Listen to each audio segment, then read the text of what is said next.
Lincoln Riley to USC. I think that's one of the big stories here that everybody has been diving into because it came as such a shock.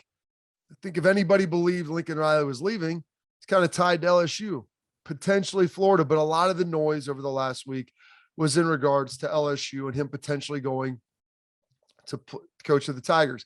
And I'm sitting here thinking about this and trying to figure out, like, does that make logical sense? Is that a move that, I would make? I try to put myself in the position of coaches and always ask, like, what's your why? I don't know Lincoln Riley, but he got handed a Cadillac job. And it wasn't that it was unwarranted. He was doing a really good job under Bob Stoops. Bob Stoops chooses to walk away. And with that, the job opens up and it's handed to Lincoln Riley. All he did was make it to a couple of college football playoffs, have a couple Heisman Trophy winners, another finalist in there. It was really doing a pretty darn good job for the Sooners. Now the movement into the decision for them to go to the SEC, well, that comes out here at the start of the season. So keep that in the back of your mind as we kind of go through this story about what's happening here, where Oklahoma had a lot of success this year, maybe not as much success as they're used to. Ultimately lose Bedlam, which will break the games down at the end, like we always do. But Lincoln Riley tied to LSU. I'm thinking, does he want to go to the SEC? Is that something that he would be interested in? He's at a pretty Cadillac job right now. You may love Oklahoma, hate Oklahoma. It's a top 5, top 10 job in all of college football. Now, maybe it's going to change a little bit with Oklahoma going back and now merging into the SEC, and we'll see how they shake up that conference and what that ultimately looks like with them in Texas leaving the Big 12. But without a doubt, it's one of the top 10 jobs. You're putting it up there with Ohio State, with Bama, Florida, Georgia, Texas, Michigan, USC, maybe throw Clemson, Oregon in there, but it's one of the premier jobs in all of college football. So any move made from college to college would be viewed almost as a lateral move, unless he would played, at Alabama, like Dabo Swinney has played there, and you're thinking, okay, maybe he's now going home. He's going to coach at a place, where it's more than just about money. It's more than just the size and power of the program. If you can kind of marry those things together and it's where you're from, like, don't ever underestimate like how important it is, when people really care truly about something and have strong feelings for it. But I didn't feel like Lincoln Riley had a place like that. There wasn't something that was going to sway him one way or another because of that. So it seemed like he was going to be more or less a lifer at OU, unless he elevated and went to the NFL. And if you remember, after the Cowboys fired Jason Garrett, there's some talks about him potentially taking that job. It's his if he wants it. And honestly, I'm like, I don't know if he's an NFL guy. Does seem intriguing. He's a young coach, like not even in his early 40s, late 30s. I mean, is that something he'd want to explore now or in the next couple of years? I could have seen it happening, but I didn't see him taking another job. I didn't see him taking the USC job.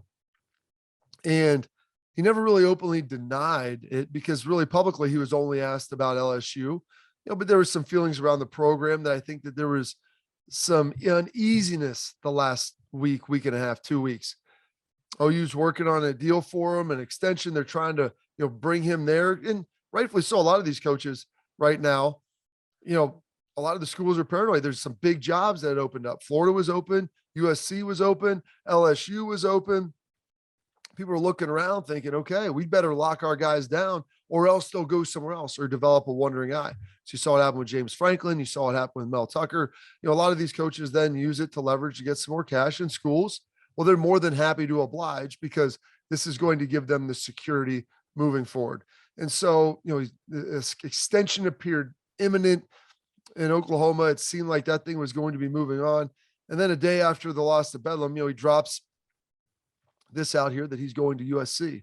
And the first thing that popped in my mind as I was thinking about this, well, the SEC move is on the horizon. Is this something that he doesn't want to deal with? If he didn't take the LSU job, I would rather take USC. And believe me, I think the USC is a great job. I think LSU is a better job, more competitive, higher expectations, more competitive on the field, more difficult to recruit as far as the battles. Now you got great in-state talent at LSU, and they always have great players. But the SEC, I mean, it's real. It's the real deal. They pack their stadiums. You're not packing stadiums on the West Coast. Oregon, Washington, Utah. That's what I've been told by people on the West Coast. They sell out, everybody else doesn't.